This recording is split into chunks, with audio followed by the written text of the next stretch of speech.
Hello बच्चों, तो कैसे हो आप लोग।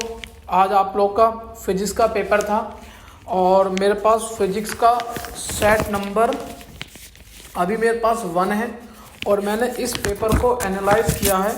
तो मुझे जो सबसे हार्ड जो सेक्शन इसमें लगा है, मुझे सेक्शन नंबर बी हार्ड लगा, क्योंकि सेक्शन नंबर बी में जो है लगभग 2 से 3 तो न्यूमेरिकल डाल दिए, बाकी सेक्शन बी भी ठीक था। और सेक्शन सी में भी आप देखोगे न्यूमेरिकल पोर्शन सेक्शन सी में भी 2 हैं बस न्यूमेरिकल, जो काफ़ी ठीक ठाक हैं।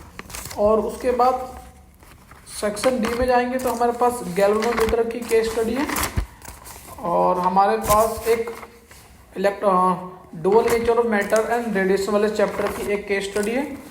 और सेक्शन ई काफ़ी इम्प्रेसिव है, क्योंकि सेक्शन ई में जो है इन्होंने सभी जो है डेरिवेशंस पे काम किया है। न्यूमेरिकल 1-2 ही डाले हैं, लेकिन बाकी सब डेरिवेशन पे काम किया है। तो आज जो है मैं आपके सामने इस वीडियो के माध्यम से ये बताने की कोशिश कर रहा हूँ कि मैंने अपने बच्चों को ट्यूशन में जो भी बच्चों को पढ़ाया है उसमें जो है क्या क्या इम्पोर्टेंट बोर्ड से आया है। तो मैंने सबसे पहले आप देखोगे ये मंडे की है क्लास, ये मंडे, आज है फ्राइडे। मैंने मंडे को बच्चों को पीडीएफ भेजी थी। मैंने कहा था इम्पोर्टेंट डेरिवेशन जो है आप जो है इसको करोगे। अब इम्पोर्टेंट डेरिवेशन जब आप देखोगे तो चैप्टर नंबर 1 में वैसे बहुत सारी हमारी डेरिवेशन हैं, लेकिन जो इम्पोर्टेंट जो है वो जो मुझे लगी इम्पोर्टेंट, वो मैंने 5 डेरिवेशन यहाँ पर अपने चैप्टर नंबर 1 से बनाई थी। अब आप 5 डेरिवेशन में देखोगे जो इस बार बोर्ड ने जो पूछी है, जिसके पास सेट नंबर 1 है तो वो ध्यान से देखेगा कि हमारे पास एक डेरिवेशन है। मैं आपको बताता हूँ, क्वेश्चन सेक्शन ई का क्वेश्चन नंबर 31, उसमें पूछा है एक इलेक्ट्रिक डाइपोल है जिसपे 2 चार्जेस हैं, प्लस का क्यू माइनस का क्यू, दूरी है उनके बीच की 2 है। हमें इलेक्ट्रिक फील्ड निकालनी है at a point R from the center of the dipole on equatorial plane. मतलब इसने घुमा के जो आपसे ये क्वेश्चन पूछा है कि हमें डाइपोल की वजह से इलेक्ट्रिक फील्ड निकालनी कहाँ पर, इक्वेटोरियल पे। तो आप देखोगे जो मेरी पहली जो डेरिवेशन है वही मेरी कह रही electric field due to dipole at equatorial point, ठीक है। और दूसरा अगर मैं बात करूं, वैसे हमारे पास गॉस थ्योरम की 3 एप्लीकेशन थी, एक वायर की वजह से, एक प्लेन शीट की वजह से और एक सेल की वजह से। लेकिन जो मुझे इस साल इम्पोर्टेंट लगा, मुझे इम्पोर्टेंट लगा कि शायद इस बार प्लेन शीट आएगी, क्योंकि वायर की और सेल की इतनी इम्पोर्टेंट मुझे नहीं लगी, शीट की मुझे काफ़ी इम्पोर्टेंट लगी। तो अगर आप ध्यान से देखोगे तो मैं आपको दिखाऊं, आपका जो है क्वेश्चन सेक्शन नंबर ये है आपकी सेक्शन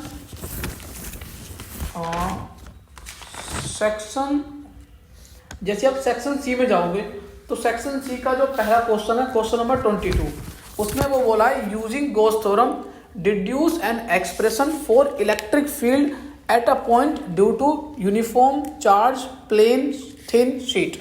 मतलब ये प्लेन शीट की वजह से जो है वो आपसे इलेक्ट्रिक फील्ड पूछी, जिसकी वैल्यू की है क्या है सिग्मा अपॉन 2 एप्सिलॉन नॉट। मतलब मेरी जो 5 डेरिवेशन थी चैप्टर नंबर 1 में, 5 में से मेरी 2 डेरिवेशन एज इट इज ही बोर्ड के एग्जाम में आई है। फिर मैं चैप्टर नंबर 2 में इतना कोई खास इसमें आए नहीं डेरिवेशन, लेकिन चैप्टर नंबर अगर हम चैप्टर नंबर 3 में अगर हम बात करें, करंट वाले चैप्टर में आपको पता है बहुत सारी डेरिवेशन होती हैं। ड्रिफ्ट वेलोसिटी होती है, relation current and drift velocity होती है, Ohm's law and vector form हो गया, बहुत सारी डेरिवेशन होती है। लेकिन मुझे जो इस बार इम्पोर्टेंट लगा, जो मैंने अपना एनालाइज किया, मुझे ये लगा कि 5 डेरिवेशन इसमें इम्पोर्टेंट होती हैं। और इन 5 डेरिवेशन में से जो इस साल जो दी गई है वो दी गई relation between current and drift velocity. तो अगर मैं इससे आपको मैच कराऊं तो आप सेक्शन नंबर बी में आओगे दोस्तों। जैसे सेक्शन नंबर बी में, ये सेट नंबर 1 की बात कर रहा हूँ, सेक्शन बी में आप जैसे ही आओगे क्वेश्चन नंबर 20 में, क्वेश्चन नंबर 20 में इसमें 2 क्वेश्चन दे रखे हैं, जो what is the order of magnitude of drift velocity of an electron in conductor. तो आपको ड्रिफ्ट वेलोसिटी बतानी होगी और दूसरा बताना होगा कि relation between current flowing through a conductor and drift velocity of electron. तो देखोगे यहाँ पर लिखा हुआ relation between current and drift velocity of electron. तो इसका मतलब ये वाली जो डेरिवेशन है वो एज इट इज बोर्ड में आ गई है। ठीक है बच्चों। फिर उसके बाद अगर मैं अपने अब इसी चैप्टर में आप देखोगे मुझे ये डेरिवेशन इस साल मुझे बहुत इंपॉर्टेंट लगी, तो मैंने जो यहाँ पर लिख दिया था कि ये डेरिवेशन इस साल बोर्ड में जरूर आएगी। ये पीडीएफ मैंने मंडे को ही सेंड की थी बच्चों को, और आज है फ्राइडे जब बच्चों का टेस्ट था, पेपर था बोर्ड का। तो इसमें अगर मैं इसको आपको दिखाऊं, ये क्वेश्चन जो है आप मैच का करोगे, ये क्वेश्चन लिया गया आपके सेक्शन ई में क्वेश्चन नंबर 31 का। और में जब आप जाओगे तो आपको पहला क्वेश्चन ही आपसे दिया गया है। 2 सेल हैं जिनका ईएमएफ E1 एंड E2 है, इंटरनल रेजिस्टेंस R1 और R2 है, दोनों को हमने पैरेलल में कनेक्ट करा है। तो आप ये बताओगे कि इक्विवेलेंट ईएमएफ की आपको निकालना है, दूसरा इक्विवेलेंट इंटरनल रेजिस्टेंस निकालना है। तो आप देखोगे मैंने इसमें भी सेम ऐसे लिखा है, derive the expression of net EMF and net internal resistance of two cell का ईएमएफ E1 एंड E2 है, internal resistance R1 and R2 है। तो अगर हम पैरेलल में इन दोनों को ऐड करते हैं तो उनका नेट ईएमएफ होता है E1 R2 plus E2 R1 upon R1 plus R2, और नेट इंटरनल रेजिस्टेंस आपका ये रहा। तो ये derivation as it is board में इस साल आई है।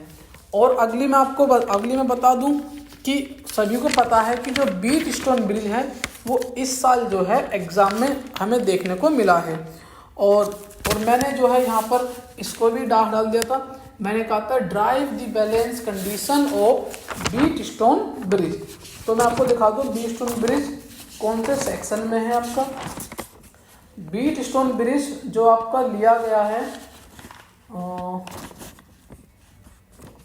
ये है हमारा, हाँ बीट स्टोन ब्रिज ये लिया गया हमारे पास सेक्शन सी में क्वेश्चन नंबर 22 का। जब आप और वाला देखोगे, और का पहला वाला question, obtain the condition of balance of Wheatstone bridge. तो ये मेरी डेरिवेशन जो है जो कि इस साल बोर्ड में आई है। फिर अगर मैं मैग्नेटिक इफेक्ट ऑफ करंट में जाऊं तो इतना कुछ खास इस चैप्टर से आया नहीं है, तो मैंने ज़्यादा कुछ खास इसमें दिया नहीं। बस मैंने कहा था कि मूविंग कोइल गैल्वेनोमीटर को अच्छे से पढ़ के जाना। और आपने देखा कि मूविंग कोइल गैल्वेनोमीटर पे पूरी जो है आपका जो सेक्शन नंबर डी जो है क्वेश्चन नंबर 29, जो पहला क्वेश्चन जो है वो आपका गैल्वेनोमीटर पे ही आया है, जिसमें जो कि 4 मार्क्स का है आपका। फिर हम नेक्स्ट चैप्टर पे आगे की तरफ बढ़े। मैग्नेटिज्म में भी कुछ खास नहीं आया इस साल। फिर हम आगे बढ़ते हैं इलेक्ट्रोमैग्नेटिक इंडक्शन। आपको पता है इलेक्ट्रोमैग्नेटिक इंडक्शन में इस साल क्या क्या आया। सबसे पहले आप देखोगे मैंने यहाँ पर मेनली 3-4 यहाँ पर मैंने पॉइंट आउट की थी। एक तो मोशनल ईएमएफ के बारे में, और एक self inductance of long solenoid, और दूसरा mutual inductance of 2 long solenoid. इस साल जो आपके जो है एग्जाम में जो पूछा गया है वो एग्जाम में पूछा गया है कि ड्राइव एंड एक्सप्रेशन। मैं आपको बता दूं ये है सेक्शन ई है, ये है सेक्शन ई है इसी। हाँ ये क्वेश्चन जो है वो सेक्शन ई में आया हुआ है। और क्वेश्चन नंबर 32 का क्वेश्चन नंबर 33 का बी वाला देखोगे तो इसमें लिखा हुआ drive and expression for the self inductance of long solenoid length L and cross section A। तो देखो self inductance of long solenoid, ये रहा फॉर्मूला, ये रही मेरी डेरिवेशन जो इस साल जो है एग्जाम में आई है। तो ऑल्टरनेटिंग करंट को तो, और यहाँ पर आप देखोगे ऑल्टरनेटिंग करंट में जो मैंने जो अपने हिसाब से देखा था वो मुझे सही लगा ट्रांसफॉर्मर। तो ट्रांसफॉर्मर में मैंने ये कहा था कि ट्रांसफॉर्मर तो आप पढ़ लेना, लेकिन उसके साथ मैंने कहा एक रिलेशन होगा जो कि प्राइमरी ईएमएफ और सेकेंडरी ईएमएफ, प्राइमरी कॉइल में टर्न, सेकेंड कॉइल में टर्न का रिलेशन एग्जाम में आ सकता है, और जो कि आपसे सीधा ही पूछा गया है सेक्शन ई का जो सबसे लास्ट वाला क्वेश्चन है उसका। और में जो आप जाओगे तो ड्रॉ अ लेवल diagram of step up transformer, और आपसे ये पूछा गया है obtain the ratio of secondary voltage to the primary voltage, secondary voltage to the primary voltage in term of number of turns and current. ये number of turns में है और करंट में भी रिलेशन इसका निकालना था, तो आपसे ये वाली डेरिवेशन पूछी गई है। इसके अलावा जो हमारे पास ये जो क्वेश्चन, जो बाकी के जो क्वेश्चंस आए हैं, तो मैंने ये तो रही मेरी जो डेरिवेशन जो एग्जाम में पूछी गई हैं। बाकी मैंने अपने ट्यूशन में अपने बच्चों को एक पीडीएफ मैंने प्रोवाइड की थी। उस पीडीएफ में मैंने लगभग 10 से 12 फेज मैंने बनाए थे और हर फेज में लगभग 10 क्वेश्चन के आसपास थे। मैंने कहा था कि बस आप इसको जो है कंप्लीट कर लो, इस फेज को, इन सभी पीडीएफ को, और फिर बस आपका फिजिक्स का पेपर अच्छा हो जाएगा। तो ये जो है, ये जो आपके पास जो मैंने पीडीएफ भेजी थी वो लगभग 22 जैन को भेजी थी। 22 जनवरी 2026 को मैंने ये वाली पीडीएफ भेजी थी। हाँ देखो, ये जो डेट है ये है 22 जैन 2026 और ये मेरे पास PDF physics first book class 12 question, ठीक है।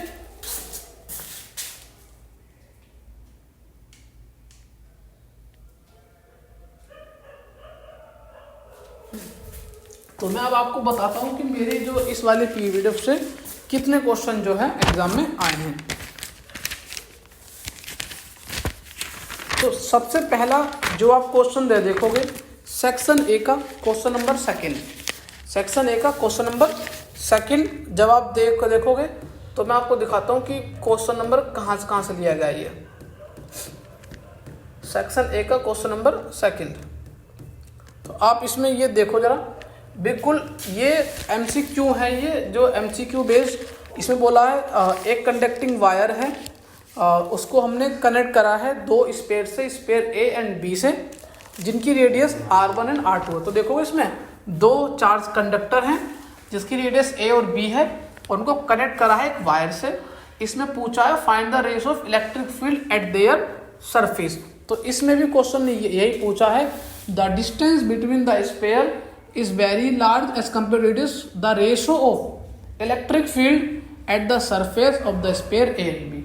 तो ये PYQ था, ये जो था आपके 2026 पेपर में, ये मेरी पीडीएफ से एज इट इज इसको कॉपी किया गया है।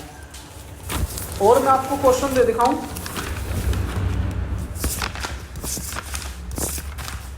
अगला जो क्वेश्चन है, मैं इसमें जो है मैं आपका ध्यान सेक्शन बी और सेक्शन बी का क्वेश्चन नंबर 21, क्वेश्चन नंबर 21 जो कि 2 मार्क्स का क्वेश्चन ये आपके पास आया है। तो मैं आपको दिखाता हूं कि ये मैंने डिक्टो सेम इसके जैसा क्वेश्चन मैंने अपने बच्चों को जो है यहाँ पर ट्यूशन में ही कर कराया था मैंने इनको। हाँ आप देखोगे डिक्टो सेम यही क्वेश्चन था। इस साल जो है सीबीएसई ने बिल्कुल भी मेहनत नहीं की है नए क्वेश्चंस को बनाने में। उन्होंने बस वही पिछले क्वेश्चन थे उन्हीं को उठा के बच्चों को दे दिया है। तो मैं आपको दिखाता हूँ, देखोगे ये जो क्वेश्चन है, ये क्वेश्चन नंबर सेकंड आपको जो दिखाई देगा, ये क्वेश्चन सेकंड बोला है draw a plot of potential energy of pair of nucleus as a function of their separation. ठीक है, draw two inference from this plots. अब आप देखो क्वेश्चन नंबर 21, ये भी बोला है draw a plot of potential energy of a pair of nucleon as a function of their separation. Write 2 important conclusion that can be drawn from this plot. तो मैंने ये बच्चों को पहले ही यहाँ पर सोल्व कराया था, ये इस टाइप का ग्राफ इसका बनता है। और ये जो मैंने बच्चों की पीडीएफ सेंड की थी, मैं ये भी आपको दिखा दूँ। ये जो मैंने अपनी पीडीएफ बच्चों को जो सेंड की है, ये पीडीएफ सेंड की है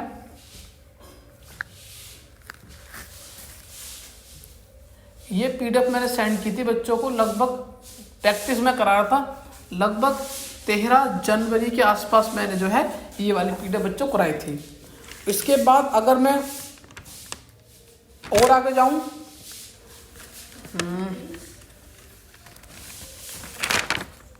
एक इसमें क्वेश्चन जो है आप देखोगे, ये जो है सेक्शन है सी, सेक्शन सी का क्वेश्चन नंबर 24, सेक्शन सी का क्वेश्चन नंबर 24 इसमें देखते हैं। और इसमें मैं आपको बताता हूं कि ये मेरी पीडीएफ से ही डिक्टो एज इट इज ही लिया गया है। मैं आपको दिखाता हूं,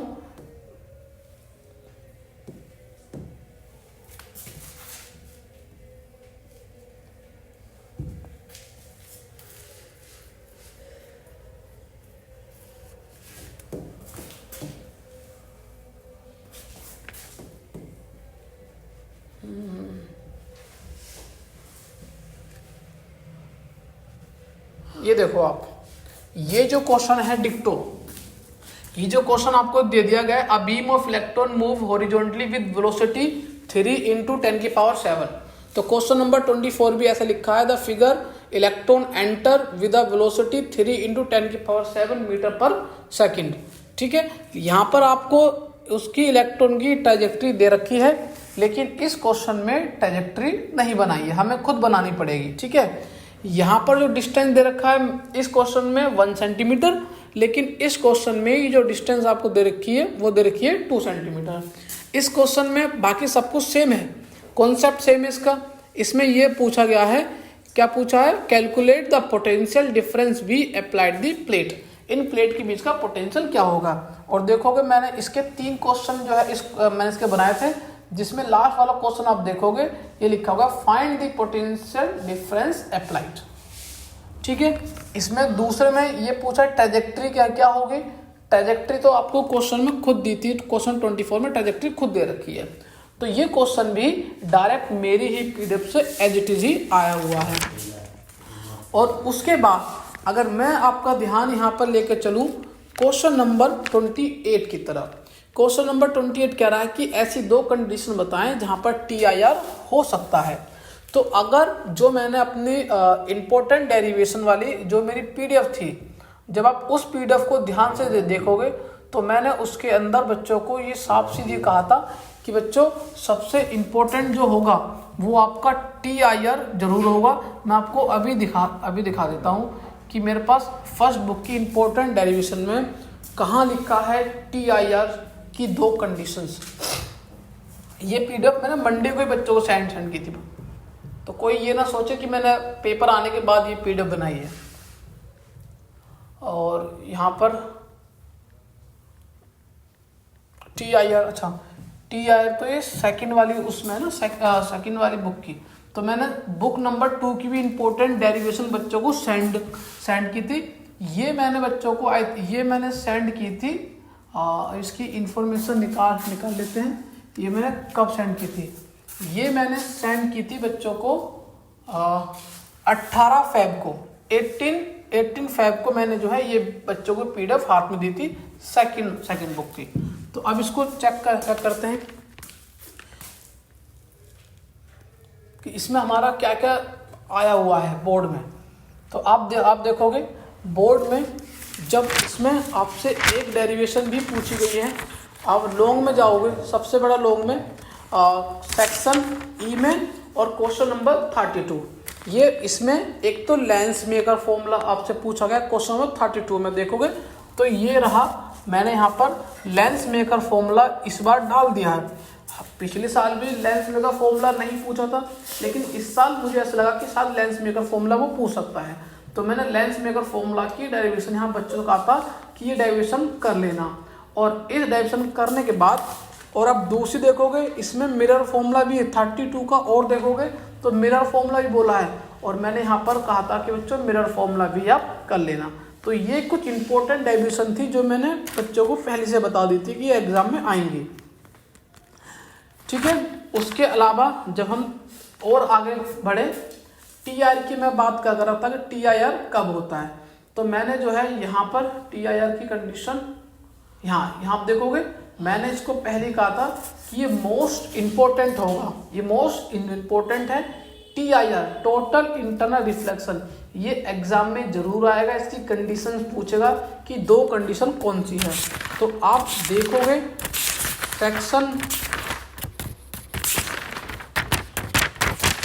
सेक्शन C का क्वेश्चन नंबर 28 का A पार्ट, इसमें बोला state 2 condition under which total internal reflection occur. तो ये 2 कंडीशन ये आपसे इन्होंने पूछी हैं। हाँ, तो फिर मैं कहा था मैं न्यूमेरिकल की बात करता हूँ कि और कौन कौन से मेरी PDF से क्वेश्चन आई। तो मेरी इंपॉर्टेंट डेरिवेशन थी, मोस्ट ऑफ द डेरिवेशन जो CBSE ने इस साल पूछी हैं वो सारी डेरिवेशन मैंने अपने ट्यूशन के बच्चों को बता दी हैं।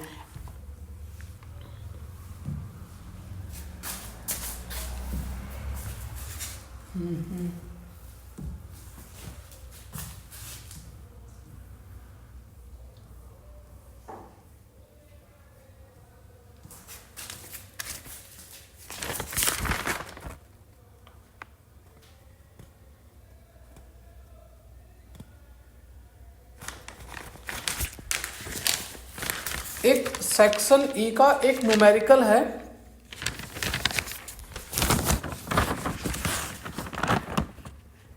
Section E question number 33। तो इसका जो लास्ट वाला जो है क्वेश्चन, जो आपको मैं बताऊं, जो सबसे लास्ट वाला है वो आपका कहाँ से लिया गया है, मैं आपको दिखाता हूँ।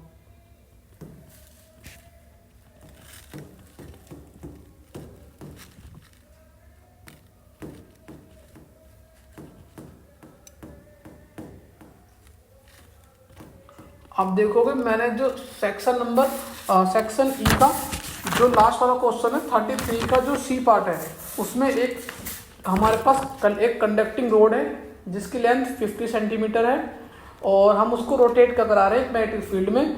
तो बस इतना पूछा, बताओ ईएमएफ कितना इंड्यूस होगा। मतलब डायरेक्ट न्यूमेरिकल है, फॉर्मूला बेस्ड क्वेश्चन है।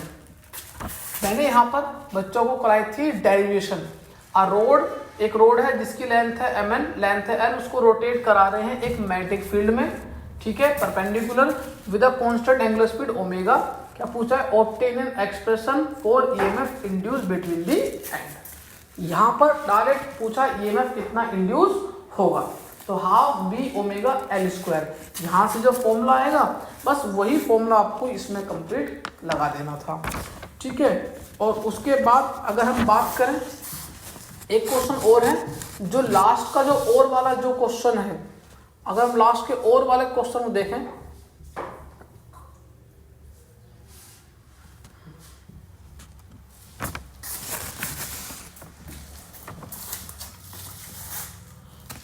लास्ट का और वाला मैं आपको दिखाता हूं। लास्ट का और ये मैंने क्वेश्चन के साथ उनको डायरेक्ट आंसर बच्चों को मैंने प्रोवाइड की थी ताकि बच्चों को ढूंढने में दिक्कत ना हो, वो जल्दी जल्दी क्वेश्चन को कर लें और एग्जाम में अच्छे नंबर लेकर के आए। अब आप देखोगे पहला क्वेश्चन, ड्रॉ अ लेवल diagram of step up transformer and describe it's working principle, explain any 3 cause for energy loss. अब बोर्ड में क्या पूछा गया? ड्रॉ अ लेवल diagram of a step up transformer, state the principal on which it work. तो ये पूछा गया, तो मतलब एक तो यही क्वेश्चन उठा के इन्होंने दे दिया हमें, ठीक है। तो ये पेपर था कि अगर आप ये देखोगे, एक क्वेश्चन और है,